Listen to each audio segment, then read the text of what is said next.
Assalamualaikum warahmatullahi wabarakatuh. Shalom, Om Swastiastu, Nama Budaya, Salam Kebajikan. Baik Bapak Ibu, masih dengan materi pada pembelajaran Basic Safety Training BST pada submateri keselamatan dan kesehatan kerja, disingkat K3 di atas kapal.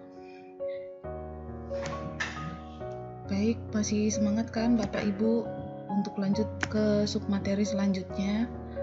Oke, semoga masih semangat semua dan sehat semua ya Bapak Ibu. Baik, yang pertama kita harus memahami dulu dasar hukum dari keselamatan kerja ya. Apa saja sih? Yang pertama ada Undang-Undang Nomor 1 Tahun 1970 tentang Keselamatan Kerja.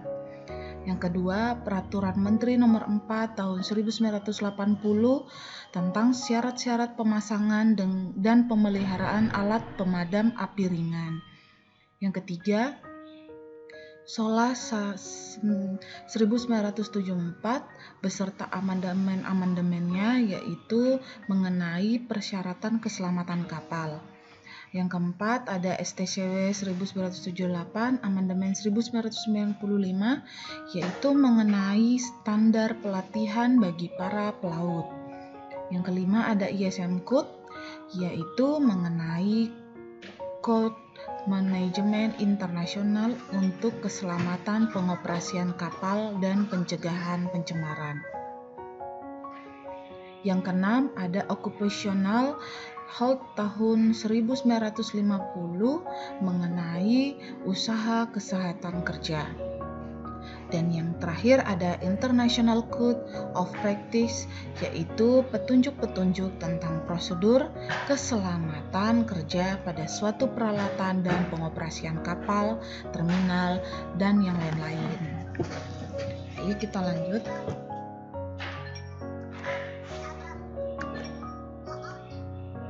Nah, kecelakaan menurut Undang-Undang Nomor 1 Tahun 1970 apa sih? Suatu kejadian yang tidak diinginkan yang mengakibatkan cedera terhadap manusia atau kerusakan terhadap harta benda serta lingkungan kerja. Meliputi apa aja di dalam Undang-Undang Nomor 1 Tahun 1970 ini? Yang pertama, meliputi tentang kecelakaan kerja. Terus ada kebakaran, terus ada peledakan, lalu ada penyakit akibat kerja, lalu ada pencemaran lingkungan kerja. Nah, di sini kita bisa lihat ya pemahaman tentang arti dari insiden, kecelakaan kerja, terus selamat itu apa? Keselamatan kerja, ada kesehatan kerja, lalu arti dari bahaya. Ini bisa kalian pelajari di dalam modul ya, Bapak Ibu.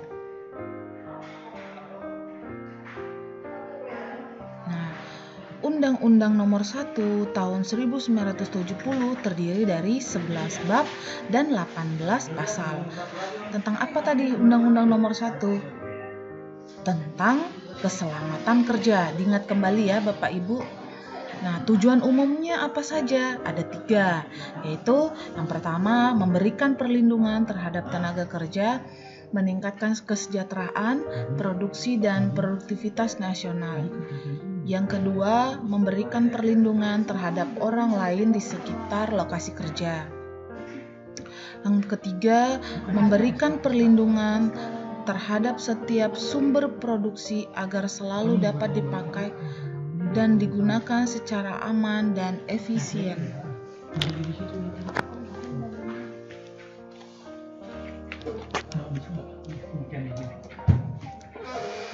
Nah, yang tadi adalah tujuan khusus. Nah, yang ini adalah tujuan umum. Nah, yang ini adalah tujuan khususnya. Ada 2, yaitu yang pertama mencegah dan atau mengurangi kecelakaan dan akibatnya. Yang kedua, mengamankan mesin, pesawat, instalasi, peralatan kerja dan hasil produksi. Mana, Menurut ILO dan WHO,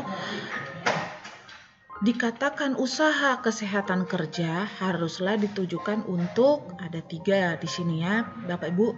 Yang pertama, meningkatkan dan memelihara kesehatan karyawan laut pada kondisi yang sebaik-baiknya, menghindarkan para karyawan dari gangguan kesehatannya mungkin timbul akibat dari pada saat kerja. Yang kedua, melindungi karyawan laut dari pekerjaan-pekerjaan yang mungkin dapat mempengaruhi kesehatan. Yang ketiga, menempatkan karyawan laut pada tempat yang sesuai dengan kondisi sosiologis masing-masing. Nah, pada peraturan IMO mengenai pencegahan kecelakaan dan kesehatan kerja berbunyi demikian ya Bapak Ibu. Demi mencegah terjadinya kecelakaan kerja, terutama untuk jaga laut, faktor kelelahan adalah menjadi perhatian untuk itu. IMO membuat petunjuk yang berkenaan dengan pencegahan kelelahan agar siap untuk melaksanakan tugas. Ya, antara lain ada 3 ya yang diatur dalam peraturan IMO tuh. Yang pertama, maksimum jam kerja rata-rata tidak melebihi 12 jam per hari. Setiap perwira dan rating yang akan diberi tugas jaga harus minimal 10 jam istirahat dalam periode 24 jam. Yang kedua, jumlah jam istirahat boleh dibagi tidak lebih dari 2 periode yang salah satu periodenya paling sedikit 6 jam lamanya. 3. Pengecualian dari kondisi butir 1 dan 2 di atas, 10 jam minimal istirahat boleh dikurangi, akan tetapi tidak boleh kurang dari 6 jam secara terus-menerus, dan pengurangan tersebut tidak melebihi dari 2 hari atau tidak kurang dari 70 jam istirahat untuk periode 7 hari. Nah, Bapak Ibu, untuk aturan IMO yang tadi saya bacakan sebanyak 3 ini adalah pencegahan kelelahan. Namun spesifik untuk gambarannya dan keterangannya itu nanti kita lebih dalam lagi pada pembelajaran pada submateri manajemen mengontrol kelelahan ya Bapak Ibu. Nah, di sana nanti kita lebih spesifik lagi menjelaskan. Baik. Apa saja sih akibat dari kecelakaan kerja? Dibagi 2 ya Bapak Ibu, akan menimbulkan 2, biaya-biaya yang nyata dan biaya-biaya tidak nyata. Nah, dari biaya-biaya nyata ada apa aja Bapak Ibu? Nah, di sini bisa dilihat ya, ada bagi karyawannya, bagi perusahaannya, dan juga bagi masyarakat. Nah, kalau bagi karyawan apa yang ditimbulkan? Yang pertama, dari kematian atau cacat tetap. Terus yang kedua, persoalan kejiwaan akibat cacat tetap, kerusakan bentuk tubuh atau kehilangan harta. Yang ketiga, kesedihan atau penderitaan keluarga akibat kehilangan salah seorang anggota keluarga. Yang keempat, beban masa depan.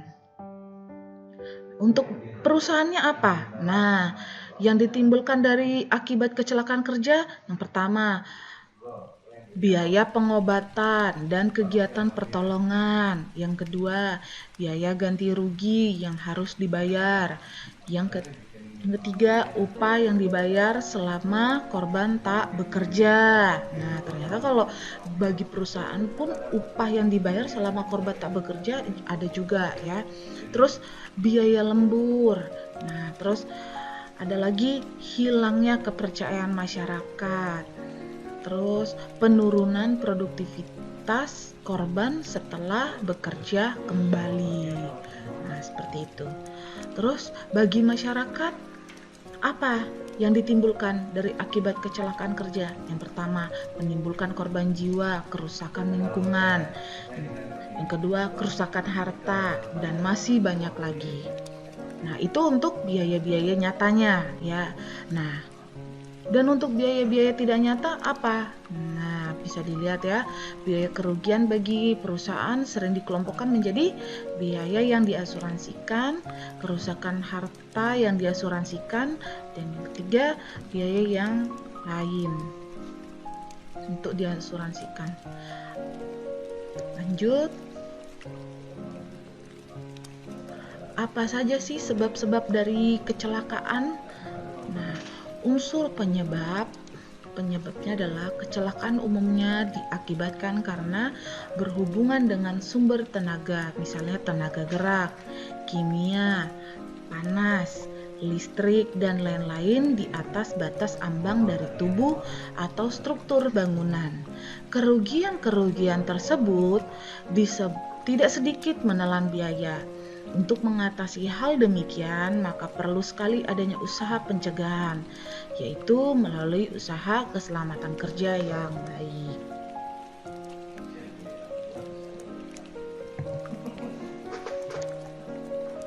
Usaha-usaha keselamatan kerja ada tujuannya. Yang pertama, untuk kemanusiaan, karena berusaha mencegah penderitaan bagi buruh serta ikut menciptakan terwujudnya kesejahteraan kerja yang merupakan idaman setiap manusia. Yang kedua, ekonomi, karena menghindarkan terjadinya kerugian bagi perusahaan. Yang ketiga, tujuannya adalah sosial, karena menghindarkan kerugian bagi masyarakat. Dan yang terakhir ada hukum, karena usaha keselamatan kerja dilaksanakan untuk memenuhi persyaratan hukum yang telah ditentukan pemerintah bagi perusahaan yang ada.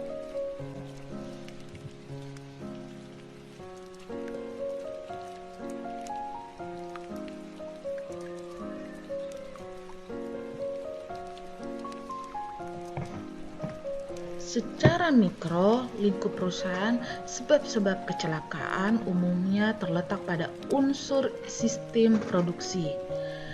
Jika kita tinjau setiap kegiatan produksi perusahaan, pasti terdapat beberapa unsur utama yang menunjang secara langsung kegiatan operasi tersebut, di mana kegiatan operasi itu sendiri berbentuk suatu sistem.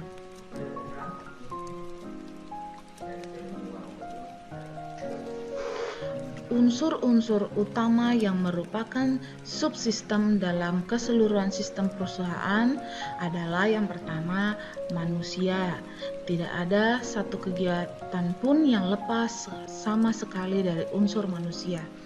Mesin-mesin otomatis pun masih memerlukan pengawasan manusia. Peralatan, baik berbentuk mesin maupun alat-alat lain yang digunakan oleh manusia dalam kegiatan operasi perusahaan. Yang ketiga, bahan-bahan merupakan bahan baku ataupun bahan tambahan ya yang digunakan selama proses produksi guna menghasilkan barang akhir. Yang keempat, lingkungan kerja, yaitu lingkungan alam di mana manusia bekerja, antara lain bangunan contohnya ya, terus keadaan udara, terus penerapan, kebisingan, kelembaban, dan lain-lain. Yang kelima, manajemen sebagai proses, yaitu suatu proses koordinasi terhadap keempat subsistem yang lain sedemikian rupa agar dapat dicapai tujuan organisasi. Oke, kita lanjut ya Bapak Ibu. Dari hasil penyelidikan terhadap faktor manusia dalam menimbulkan kesalahan sehingga terjadi kecelakaan sangat dominan. Menurut data statistik, 80-85% kecelakaan disebabkan oleh kesalahan manusia. Sehingga ada suatu pendapat bahwa akhirnya langsung atau tidak langsung semua adalah karena faktor dari manusia atau kelalaian dari manusia ya. Penyebab langsung terjadi kecelakaan kerja di atas kapal. Nah, di sini ada tindakan tidak aman dari manusia. Nah, sini ya. Misalnya apa saja? Bekerja tanpa wewenang, terus gagal untuk memberi peringatan secara dini. Nah, itu apabila ada kecelakaan kerja ya. Terus bekerja dengan kecepatan yang salah. kadang ini terlalu gegabah dalam bekerja, terus menyebabkan alat pelindung tidak berfungsi, terus menggunakan alat yang rusak. Nah, ini kecelakaan fatal juga nih, tetap bekerja padahal sudah tahu alatnya rusak. Nah, seperti itu. Nah, kadang juga kalau banyak kejadian di atas kapal ada spare part yang rusak, sudah informasi ke kantor namun belum ada tindak lanjut, tapi kapal harus tetap beroperasi. Nah, seperti ini akan sebenarnya ini akan menimbulkan kecelakaan di tempat kerja. Nah, seperti itu. Terus lanjut, bekerja tanpa prosedur yang benar. Ini sering juga terjadi. Tidak memakai alat keselamatan APD, contohnya pada saat bekerja yang berat tidak memakai misalnya tali tros misalnya ya, tidak memakai sarung tangan. Nah, ternyata di atas kapal tangannya terlilit. Nah, seperti itu. Nah, terus tidak memakai helmet untuk menghindari jatuhnya barang berat mengenai kepala gitu ya. Oke. Nah, terus menggunakan alat secara salah. Nah, kalau lanjut melanggar peraturan keselamatan kerja. Terus bergurau di tempat kerja. Nah, yang paling fatal tuh mabuk ya, mabuk, ngantuk. Nah, ngantuk ini lebih riskan terjadi di saat jam jaga, apalagi yang dapat jam jaga dini hari, malam hari sampai dini hari, pagi hari. Nah, itu berbahaya tuh. Nah, misalnya kita lagi jaga pelabuhan pada saat kapal sedang berlayar, nah, kalau ngantuk bahaya dapat menimbulkan tubrukan, kecelakaan kerja. Oke. Nah, penyebab kejadiannya ada yang ketidaktahuan, ada ketidakmampuan, tidak memiliki kemauan atau mengabaikan larangan. Nah, kalau tadi tindakan tidak aman dari manusianya, ada lagi dari keadaan tidak aman. Nah, contohnya seperti apa? Misalnya, yang pertama, peralatan pengamanan yang tidak memenuhi syarat. Nah, dari peralatannya. Nah, ini dari bahan atau peralatan yang rusak atau tidak dapat dipakai.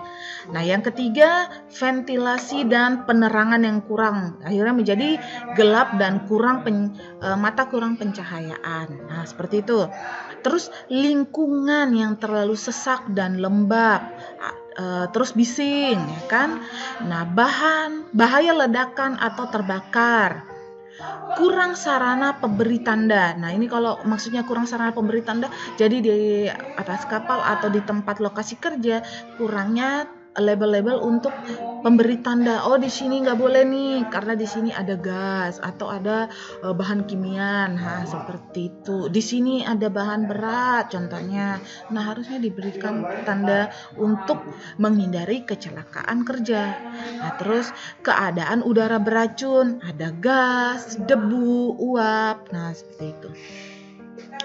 Lanjut, tindakan tidak aman dan keadaan tidak aman. Inilah yang selanjutnya akan menimbulkan insiden atau kecelakaan dalam bentuk apa saja. Nah, terjatuh, terbakar atau terkena ledakan, terus tertimpa benda jatuh, terkena tegangan listrik. Yang kelima, kontak dengan benda berbahaya atau radiasi. Yang keenam, terjepit benda. Jadi secara singkat dapat dikatakan bahwa proses terjadinya kecelakaan diawali dengan terjadinya ketimpangan pada unsur utama produksi dan diakhiri dengan adanya kerugian. Nah, seperti itu. Lanjut. Nah, ada konsep penanggulangan. Yang pertama, melalui pendekatan subsistem lingkungan fisik. Usaha keselamatan kerja yang diarahkan pada lingkungan fisik ini bertujuan untuk menghilangkan, mengendalikan, atau mengurangi akibat dari bahaya-bahaya yang terkandung dalam peralatan, bahan-bahan produksi maupun lingkungan kerja. Usaha ini dapat dilakukan dilakukan melalui yang pertama, perancangan mesin atau peralatan dengan memperhatikan segi-segi keselamatannya.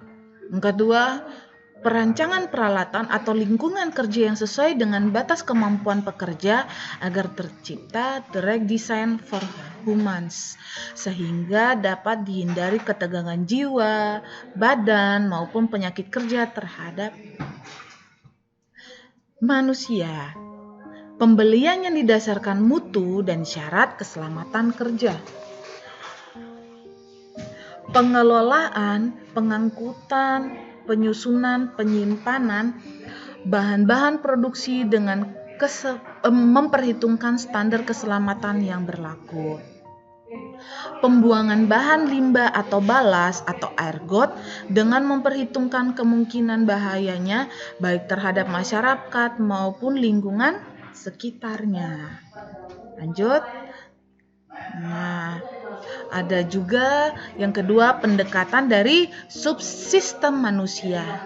Tinjuan terhadap unsur manusia ini tidak dapat berdiri sendiri, tetapi harus dikaitkan dengan interaksinya bersama unsur lingkungan fisik dan sistem manajemen. Nah, bisa dilihat di sini. Oleh karena itu, usaha pencegahan kecelakaan ditinjau dari sudut unsur manusia meliputi antara lain dari segi kemampuan, dari segi kemauan, dan dari segi keadaan mental. Nah, ini bisa kalian baca di modul juga ya. Apa sih dari segi kemampuan, apa saja sih dari segi kemauan, dan dari segi keadaan mental. Lanjut. Nah, yang ketiga, pendekatan subsistem manajemen. Manajemen merupakan unsur penting dalam usaha penanggulangan kecelakaan karena manajemenlah yang menentukan pengaturan unsur produksi lainnya. Selain usaha untuk memadukan keselamatan kerja ke dalam sistem prosedur kerja perusahaan, masih diperlukan usaha-usaha lain untuk memadukan keselamatan kerja dalam kegiatan perusahaan. Nah, untuk lebih jelasnya tentang subsistem manajemen, kalian bisa lanjut di modul yang telah di-share ya, Bapak Ibu.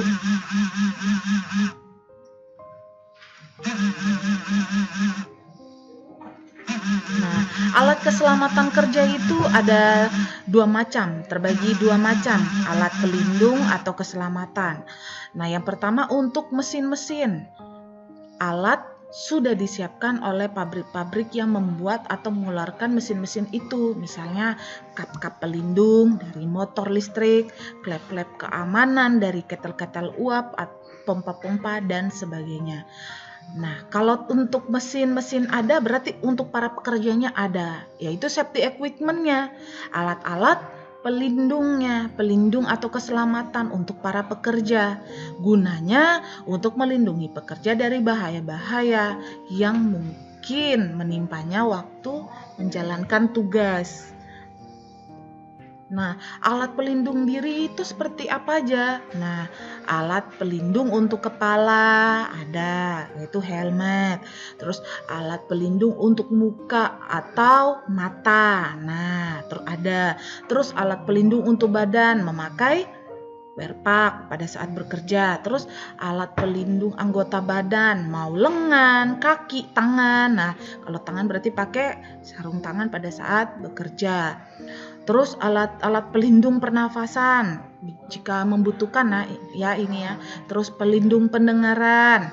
Nah, biasanya yang bekerja di ruang kamar mesin itu pakai pelindung pendengaran ya, karena menghindari kebisingan. Nah, terus alat-alat pencegah tenggelam. Nah, alat-alat pencegah tenggelam ini apa? Ya, seperti life raft, life boot, life jacket, yang seperti itu.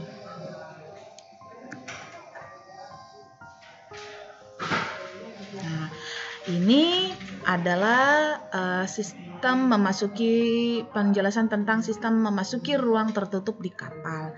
Memasuki ruang tertutup seperti palka, tangki, ruang pompa, ventilasi harus hati-hati karena dimungkinkan ada gas beracun atau uap beracun ya, gas yang dapat terbakar. Nah, berkurangnya kandungan oksigennya. Nah, contohnya apa? Ruangan yang telah dimuati dengan muatan dapat terbakar. Terus ruangan yang telah dimuati dengan muatan beracun. Nah, di situ ada palka, ruangan boiler, ruangan muatan dingin, ruangan yang baru selesai dilas. Nah,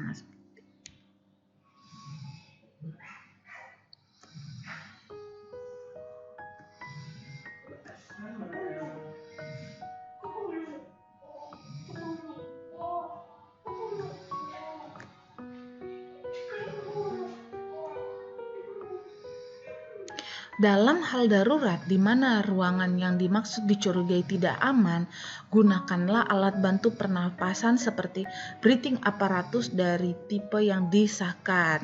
Namun, sebelum memakai alat tersebut, periksalah dengan disaksikan oleh nahkoda atau perwira yang bertugas.